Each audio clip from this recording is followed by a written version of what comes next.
नमस्कार। Application of derivative के video second में आप सभी का स्वागत है। आज कुछ क्वेश्चंस एप्लीकेशन ऑफ डेरिवेटिव के ऊपर बेस्ड हम लोग और भी करेंगे। फिर उसके बाद में आगे कल हम लोग अगला टॉपिक पढ़ेंगे, इंक्रीजिंग एंड डिक्रीजिंग फंक्शन।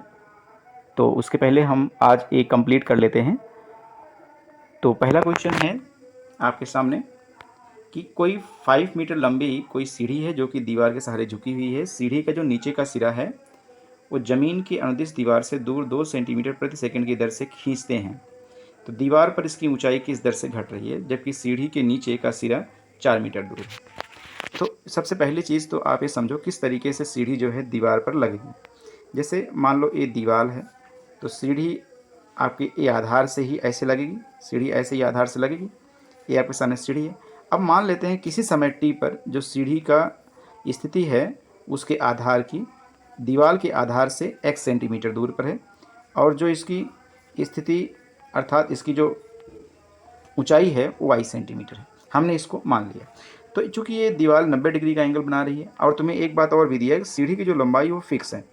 इन्होंने दिया है 25, मतलब 5 सेंटीमीटर दिया है, 5 सेंटीमीटर दिया है, तो ये फिक्स है। तो इसका मतलब पाइथागोरस थ्योरम लगा सकते हैं। जब पाइथागोरस थ्योरम लगाएंगे तो आप लिख सकते हो x का स्क्वायर प्लस y का स्क्वायर इज इक्वल टू 5 का स्क्वायर।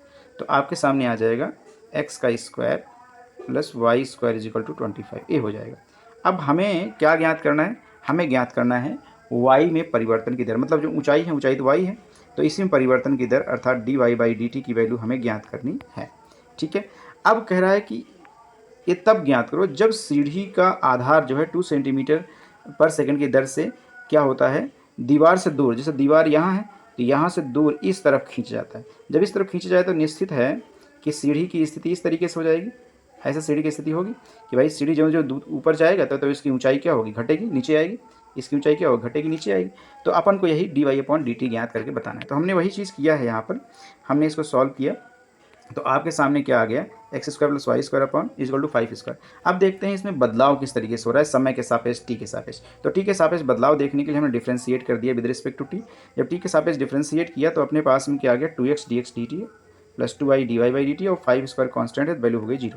तो आपके सामने आ गया। अब तुम्हें कह रहा है कि अगर हम सीढ़ी को दीवार के आधार से 2 सेंटीमीटर पर सेकंड की दर से दूर खींचते हैं, मतलब ये दिया है कि dx बाई डी टी की जो वैल्यू है कितनी है, 2 सेंटीमीटर पर सेकंड है ना।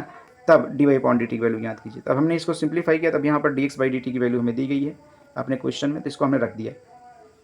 तो रखने के बाद में जब इसको सिंप्लीफाई किया तो अपने पास में कुल मिलाकर के जो value I dy by D T की इस रूप में आ गई, -4x अपॉन 2y। अब इसमें कुछ बातें बोल रहा है, उसको अपन को समझना है, उसके बाद आगे बढ़ेंगे। अब इसमें कह रहा है कि यदि सीढ़ी के नीचे का सिरा दीवार से 4 मीटर दूर है, सीढ़ी का जो नीचे का सिरा है दीवार से कितने मीटर दूर है, 4 मीटर। अगर नीचे का सिरा दीवार से 4 मीटर दूर है और ये तुम्हारा 5 है, तो पाइथागोरस थ्योरम के हिसाब से y का वैल्यू तुम्हारा 3 हो जाएगा।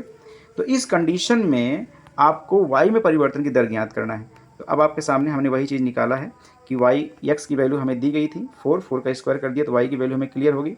अब चूंकि ये सब मीटर में है तो हमने इसको सेंटीमीटर बदल लिया, तो 400 सेंटीमीटर है, और ये हो गया 300 सेंटीमीटर। क्योंकि यहाँ पर ये dx by D T centimetre दिया गया है तो हम इसको सेंटीमीटर में सब कन्वर्ट कर लेते हैं। तो dy बाई डी टी की जो वैल्यू है इसी में हम x की वैल्यू रख लेंगे, इसी में y की वैल्यू रख लेंगे। रखने के बाद सॉल्व कर लेंगे तो अपने पास में क्या आएगा, -8/3 सेंटीमीटर पर सेकेंड। यहाँ -a इंडिकेट करता है कि ज्यों ज्यों हम लोग क्या है दीवार से दूर जाते जाएंगे त्यों त्यों ऊंचाई क्या होगी, कम होती जाएगी। तो ऊंचाई घटने कंडीशन को यहाँ पर व्यक्त कर रहा है। चलो ये आपका कंप्लीट हो गया। चलो हम चलते हैं नेक्स्ट क्वेश्चन। नेक्स्ट क्वेश्चन आपके सामने जो हम डिस्कस करने वाले हैं, question number 2, very most important question है। क्वेश्चन कह रहा है एक पाइप से 12 सेंटीमीटर क्यूब पर सेकंड की दर से, देखो अब सेंटीमीटर क्यूब पर सेकंड दे दिया गया, इसका मतलब ऊपर वॉल्यूम होगा, नीचे टाइम होगा, डी अपॉन डी टी दिया गया, कि दर से बालू गिर रही है। गिरती रेत में जमीन पर एक ऐसा शंकु बनाती है, इस तरीके से एक शंकु बनाती है, ऊपर से बालू गिर रही है और एक क्या है, एक शंकु बनाती है, जिसकी ऊंचाई सदैव आधार की त्रिज्या का छठा भाग है। मतलब ऊंचाई दिया रहा है कि आधार की त्रिज्या का छठवां भाग है। मतलब आप कह सकते हो कि आर की वैल्यू जो है 6 × h है। तो रेत से बने शंख की ऊंचाई किस दर से बढ़ रही है, मतलब ज्ञात करना है dh/dt आपको ज्ञात करना है, जबकि ऊंचाई क्या है 4 सेंटीमीटर। ये आपके सामने दिया गया। तो हमने वही चीज़ सपोज कर लिया, मान लेते हैं किसी समय t सेकेंड पर मान लेते हैं कि जो शंख है उसकी त्रिज्या कितनी स्मॉल r है और ऊंचाई कितनी है h है। जो ज़मीन पर बालू गिर रही है, जो शंख का निर्माण करती है, उसकी त्रिज्या हमने स्मॉल r मान लिया, ऊंचाई कितनी मान ली, स्मॉल h मान ली। तो जो इसका वॉल्यूम किसका, शंख का, तो v = हो जाएगा 1/3 पाई r स्क्वायर इंटू h, यही हो जाएगा। अब आपको मालूम है कि r की जो वैल्यू है, r का जो छठा भाग है वो h के बराबर है। इसका मतलब r की वैल्यू जो है क्या हो जाएगी, 6 इंटू एच हो जाएगी। अब चूंकि r और h दोनों ही चर राशियां हैं, तो हमने या तो r को h के रूप में रख लें या h को r के रूप में रख लें। तो हमने कुल मिलाकर के r को h के रूप में रख लिया। क्यों रख लिया, क्योंकि हमें ऊंचाई में परिवर्तन की दर ज्ञात करनी है। तो हमने वही चीज़ काम किया है। देखो अब dv/dt मतलब आयतन में परिवर्तन की दर हमें दिया गया है कितना, 12 सेंटीमीटर क्यूब पर सेकंड दिया गया। अब v क्या है, सम का आयतन है, सम का आयतन रख लिया। और चूँकि r का वैल्यू हमें क्या है, r/6 = h दिया है, तो हमने क्या लिख दिया, r = 6h यहाँ रख दिया। 6 रखने के बाद में सॉल्व कर लिया t के सापेक्ष, तो हमारे पास में जो रिजल्ट आया इस तरीके से आ गया, dh/dt = 1/3 पाई h स्क्वायर। अब चूंकि h की वैल्यू अपने आप को ज्ञात करनी है, कब ज्ञात करनी है h की वैल्यू, उस समय ज्ञात करनी है जब h बराबर क्या है 4 सेंटीमीटर। तो हमें उसकी हाइट में किस दर से बढ़ रही है उसको ज्ञात करना है। तो h बराबर हमने क्या रख दिया, 4 सेंटीमीटर, कहाँ, इसमें रख दिया। तो हमारे पास में क्या आ गया, 1/48 पाई सेंटीमीटर पर सेकेंड, ये आ गया। इसका मतलब इस दर से हमारी जो ऊंचाई है मतलब जो शंकु की जो रेत गिर रही है वो बढ़ रही है। चलो नेक्स्ट क्वेश्चन तरफ बढ़ते हैं हम लोग। नेक्स्ट क्वेश्चन तरफ बढ़ते समय कुछ बातें हैं जो अपने आप को जाननी जरूरी हैं। जैसे अपने पास मार्जिनल कॉस्ट बोलेगा। मार्जिनल कॉस्ट का मतलब क्या होता है, जैसे मान लो कभी कोई फैक्ट्री ने एक दिन में या एक फैक्ट्री ने मान लो कि x यूनिट उत्पादन किया, x यूनिट उत्पादन किया, और उस x यूनिट के उत्पादन में उसकी कुल लागत जो आई मान लेते हैं CI, कितनी आई, CI। तो जो मार्जिनल कॉस्ट होती है, सीमांत लागत होती है, उसको लिखते हैं dc/dx। जैसे मान लो कि कोई फैक्ट्री है 500 पैकेट बिस्किट का निर्माण करती है, तो 500 पैकेट का बिस्किट का निर्माण मतलब x हो गया। अब इसको निर्माण करने में जितना लागत आई कुल मिला करके, वही चीज़ क्या हो गया, कुछ जो लागत आई उसी को हमने C बोल दिया। अब कह रहा है कि इसकी यूनिट में जो जो बदलाव होता है त्यों त्यों इसकी कॉस्ट में क्या बदलाव होता है, परिवर्तन की दर, उसी को हम क्या बोलते हैं, सीमांत लागत, जिसे लिखते हैं dc/dx है। उसी प्रकार मार्जिनल रेवेन्यू है, सीमांत आय है। सीमांत आय क्या है कि कोई भी प्रोडक्ट आपने मतलब जैसे आपने क्या किया, x यूनिट सेल किया, प्रोडक्ट कोई उत्पाद है उसका x यूनिट आपने सेल किया, तो सेल करने के बाद में उसमें जो कुल आय आपको होती है, मान लेते हैं r होती है, तो सीमांत आय कितनी हो जाएगी, dr/dx हो जाएगी। तो सीमांत आय जब भी कभी पूछा जाए तो dr/dx निकालना है, और जब भी सीमांत लागत पूछा जाए आपको dc/dx निकालना। अपन इस पर एक क्वेश्चन पुटअप करेंगे। क्वेश्चन पुटअप करने जा रहे हैं। देखो हमने क्वेश्चन इस पर लिया हुआ है और उसको सॉल्व करेंगे तो आपको समझ में आएगा। देखो हमने एक क्वेश्चन लिया है, जैसे एक क्वेश्चन है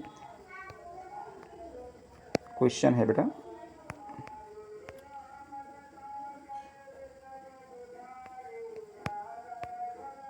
एक क्वेश्चन है आपके सामने।